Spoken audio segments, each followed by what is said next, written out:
What happens when one of Hollywood's most legendary actors sits down with daytime television's most controversial panel? You won't believe what unfolds when Robert De Niro faces off against The View hosts in what started as a simple promotional appearance but quickly spiraled into television chaos. This isn't just another celebrity interview gone wrong. This is a masterclass in how quickly things can explode when egos clash and political opinions collide. Before we get into this incredible story, make sure you hit that subscribe button and drop a comment below because you're not going to believe what unfolds. The tension was palpable from the moment Robert De Niro walked onto the View set. What was supposed to be a straightforward promotional appearance for his latest film project had all the makings of a powder keg waiting to explode. The veteran actor, known for his intense on-screen presence and equally passionate off-screen political views, settled into the guest chair with that familiar steely gaze that had intimidated countless co-stars over his decades-long career. Joy Behar, never one to shy away from controversy, wasted no time diving into waters that would prove treacherous. "Robert, we're so excited to have you here." She began with that practiced television smile. "But before we talk about your new project, we have to address the elephant in the room. You've been quite vocal about your political opinions lately, and frankly, some of our viewers find your comments divisive." The shift in De Niro's demeanor was immediate and unmistakable. His jaw tightened, and those piercing eyes that had commanded respect in countless films now fixed on Behar with laser focus. "Divisive?" he repeated slowly, his voice carrying that trademark gravelly tone that seemed to drop the studio temperature by several degrees. "I think standing up for what's right is exactly what we need more of, not less." Whoopi Goldberg, sensing the brewing storm but apparently unable to resist stirring the pot further, leaned forward in her chair. "But Robert, don't you think celebrities should stay in their lane? I mean, you're an actor, not a politician. When you make these inflammatory statements, aren't you just alienating half your audience?" The question hung in the air like smoke from a lit fuse. De Niro's hands, resting on the arms of his chair, visibly tightened. Years of method acting had taught him to channel emotion, but this wasn't a performance. This was real, and the anger was genuine. "Inflammatory?" His voice rose slightly, though it remained controlled, like a volcano before eruption. "What's inflammatory is sitting silent while democracy is under attack. What's inflammatory is pretending everything is fine when it's not." Sonny Hostin, perhaps sensing an opportunity to pile on, jumped into the fray with the enthusiasm of someone who had clearly been waiting for this moment. "But your language, Robert, some of the things you've said publicly, they're pretty extreme. Don't you think you have a responsibility, as someone with a platform, to be more measured in your approach?" The studio audience, which had started the segment with polite applause, was now completely silent. The cameras captured every micro-expression on De Niro's face as he processed what he clearly viewed as an ambush rather than an interview. His publicist, sitting just off camera, was visibly squirming in her seat, undoubtedly calculating how to salvage what was rapidly becoming a public relations nightmare. "Measured?"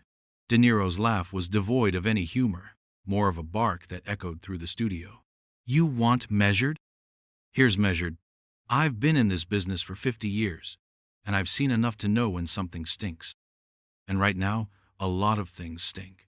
He leaned forward, his intensity filling the space between him and the panel. "You sit here every day talking about other people's business, judging, criticizing, acting like you're the moral authority on everything. But when someone with actual experience speaks up, suddenly we should stay in our lane?" Alyssa Farah Griffin, the newest addition to the panel, apparently decided this was her moment to make an impression. With the kind of confidence that only comes from inexperience, she launched into what would prove to be a catastrophic miscalculation. "Robert, I think what we're trying to say is that your rhetoric has consequences. When you use certain language about political figures, it creates a climate of hostility. Surely you can see that." The word rhetoric seemed to strike De Niro like a physical blow. His entire body tensed, and for a moment, the silence in the studio was deafening. When he finally spoke, His voice was quiet but carried the kind of menace that made audiences believe he could actually be Travis Bickle or Jimmy Conway. Rhetoric? You think this is rhetoric? This is reality. This is what happens when people who've never fought for anything in their lives try to lecture people who have. Sarah Haynes, clearly uncomfortable with the direction the conversation was heading, attempted to play peacemaker with all the effectiveness of throwing gasoline on a fire. Robert, I think we all want the same thing. We want what's best for the country. Maybe we can find some common ground here? De Niro's response was swift and cutting. Common ground? With people who think everything is a game show? Who think serious issues are just topics for your little morning chat? He gestured dismissively at the panel. You want common ground? Here it is. Stop pretending you understand things you've never lived through. The panel exchanged glances, and you could practically see them making the collective decision to double down rather than de-escalate. Joy Behar, her television smile now completely gone, leaned back in her chair with the air of someone preparing for battle. Well, Robert, if you're going to come on our show and insult us, maybe you should explain exactly what gives you the right to be so sanctimonious about everything. The challenge was thrown down like a gauntlet, and everyone in the studio knew it. De Niro's eyes narrowed to slits, and when he smiled, it wasn't the charming grin that had won over audiences for decades. It was something altogether more dangerous. What gives me the right? I'll tell you what gives me the right. But just as he was about to unleash what would clearly be a verbal assault of epic proportions, the show cut to commercial break, leaving viewers on the edge of their seats and the studio in a state of barely controlled chaos. The real fireworks were just beginning. During the commercial break, the studio was anything but quiet. Producers scrambled around like ants whose hill had been kicked, whispering frantically into headsets while De Niro sat motionless in his chair, his breathing controlled but his fury clearly building. The View hosts, meanwhile, huddled together like generals planning their next assault, apparently believing they had the upper hand in what was about to become television carnage. When the cameras rolled again, the atmosphere had shifted from tense to toxic. De Niro hadn't moved from his position, but something in his posture suggested a predator ready to strike. Joy Behar, either oblivious to the danger or foolishly confident in her ability to handle it, jumped right back into the fray with the subtlety of a sledgehammer. "Welcome back," she announced to the cameras with forced cheerfulness before turning to De Niro with barely concealed hostility. "Robert, you were about to tell us what gives you the right to lecture everyone about politics. We're all ears." De Niro's response came like a slow-building thunderclap. "What gives me the right?" He leaned forward, his voice dropping to that menacing whisper that had made movie audiences fear him for decades. "I grew up in Little Italy when it meant something. I've seen real struggle, real consequences. I've worked with people who built this country with their bare hands." His voice began to rise, each word carrying more weight than the last.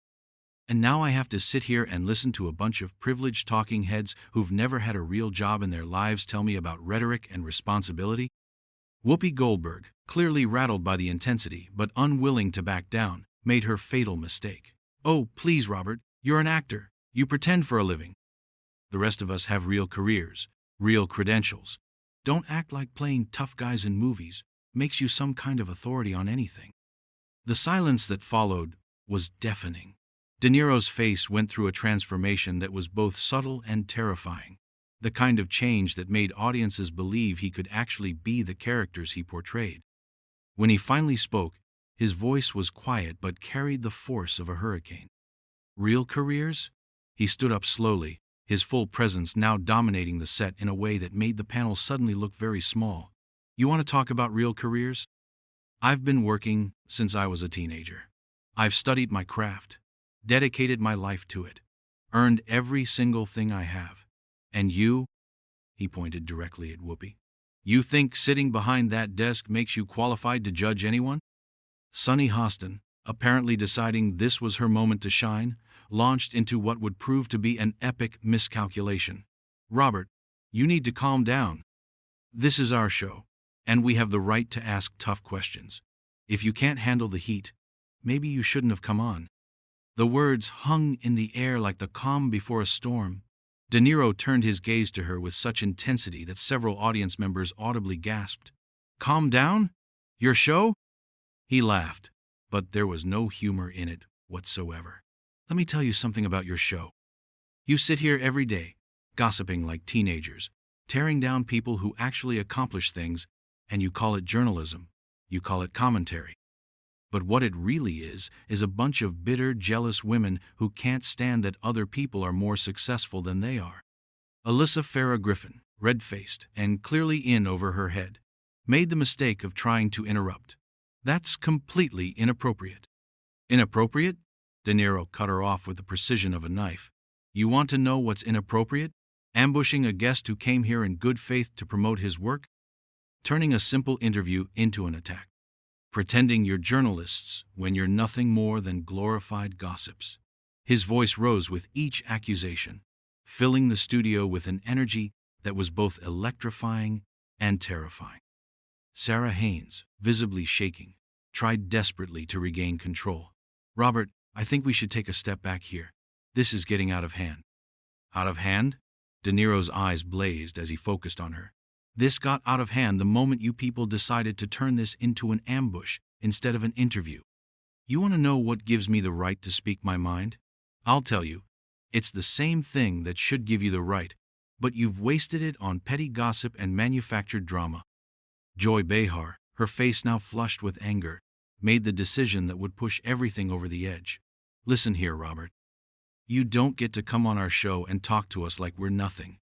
We've all earned our places here, and we don't need some aging actor with anger issues telling us how to do our jobs."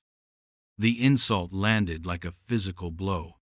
De Niro stopped moving entirely, his body going completely still in that way that anyone who'd seen his films would recognize as extremely dangerous.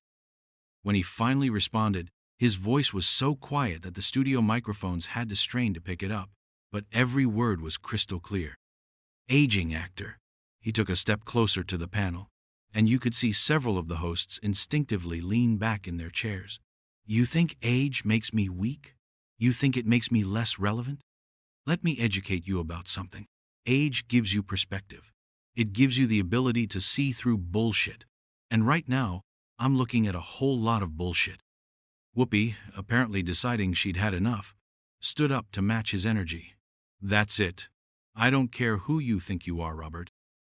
You can't come on our show and disrespect us like this. Either you apologize and we continue like civilized adults, or this interview is over." De Niro's response came without hesitation, delivered with the kind of cold fury that made his most memorable movie moments seem tame by comparison. "Civilized adults? You want an apology? Here's your apology. I apologize for thinking you people were capable of conducting yourselves professionally. I apologize for believing you might actually be interested in having a real conversation instead of staging a witch hunt." The studio was now in complete chaos. Producers were gesturing frantically from the sidelines. The audience was murmuring loudly, and the panel looked like they were ready to either flee or fight. But De Niro wasn't finished. Not by a long shot. What came next would seal his fate and create a moment of television history that no one in that studio would ever forget. De Niro surveyed the panel with a calculated gaze of someone who had just decided to burn every bridge in sight. The tension in the studio was so thick you could cut it with a knife. And everyone present seemed to understand that they were witnessing something unprecedented. The complete meltdown of what was supposed to be a simple promotional interview. "You know what your problem is." De Niro's voice cut through the chaos like a blade, instantly silencing the murmuring audience and focusing every camera on his weathered face. "Your problem is that you've been sitting behind this desk for so long, you've forgotten what the real world looks like. You've been playing pretend journalist for so long, you actually believe your own act." Joy Behar, her face now completely red with rage, shot back with venom in her voice. "How dare you? We've been doing this job longer than you've been politically relevant, Robert. Just because you're famous doesn't mean you get to come here and insult us." "Politically relevant?" De Niro's laugh was harsh and cutting. "Lady, I was fighting for causes when you were still figuring out how to read a teleprompter. I was using my platform to make a difference when you were worried about your ratings and your paychecks." He gestured dismissively at the entire panel. "And you want to lecture me about being politically relevant?" Sonny Hostin, clearly past the point of rational thought, decided to escalate further. "You think being loud and angry makes you right, Robert? You think intimidating people makes your argument stronger? That's not how civilized discourse works." The accusation of intimidation seemed to flip a switch in De Niro that transformed him from angry to absolutely furious. "Intimidating? You think I'm intimidating? Let me tell you what's intimidating. Having a bunch of people with microphones and cameras ambush you when you came here in good faith. What's intimidating is being lectured about civility by people who make their living tearing other people down on national television." Whoopi, apparently deciding that retreat was not an option, made what would prove to be the final, fatal mistake of the entire encounter. "Robert, you need to check yourself. You're acting like a bully, and frankly, your behavior is embarrassing. Maybe it's time you learned some respect." The word respect seemed to hit De Niro like a lightning bolt. He went completely still for a moment, and when he finally spoke, his voice was quiet but carried more menace than all his previous outbursts combined. "Respect? You want to talk about respect?" He looked directly into the camera, addressing the audience at home as much as the panel. "I'll tell you about respect. Respect is something you earn, not something you demand because you have a television show."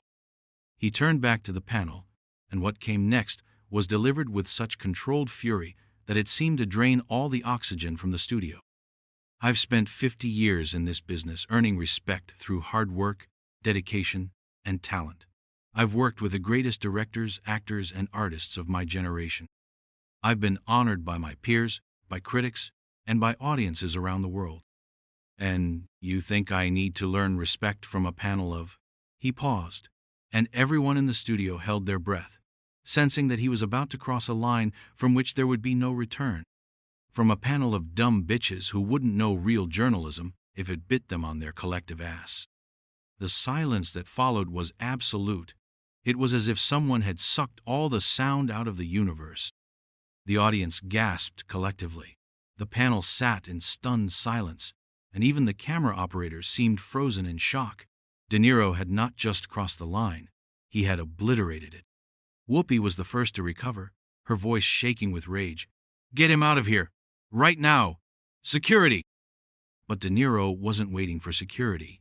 He was already moving, ripping off his microphone with a savage gesture and tossing it onto the table where it landed, with a sharp crack that echoed through the silent studio. "You want me gone? Fine. I wouldn't want to spend another second in the same room with you people anyway." Joy Behar, her voice high and shrill, shouted after him. "You can't talk to us like that. This is our show." De Niro turned back one last time, his eyes blazing with uncontainable fury. "Your show? This isn't a show. It's a circus, and you're all the clowns. The only difference is that clowns are supposed to be entertaining." He gestured broadly at the entire set. "This is just pathetic." Alyssa Farah Griffin, apparently still not understanding the gravity of what had just happened, made one final attempt to save face. "Robert, if you would just apologize." "Apologize?" De Niro's voice rose to a roar that seemed to shake the very foundations of the studio. "The only thing I'm sorry about is that I wasted my time coming here in the first place. You people are everything that's wrong with television, everything that's wrong with media, and everything that's wrong with this country's obsession with manufactured drama over real substance." Sarah Haynes, tears now visible in her eyes, tried one last desperate plea. "Robert, please, this doesn't have to end like this." But De Niro was done.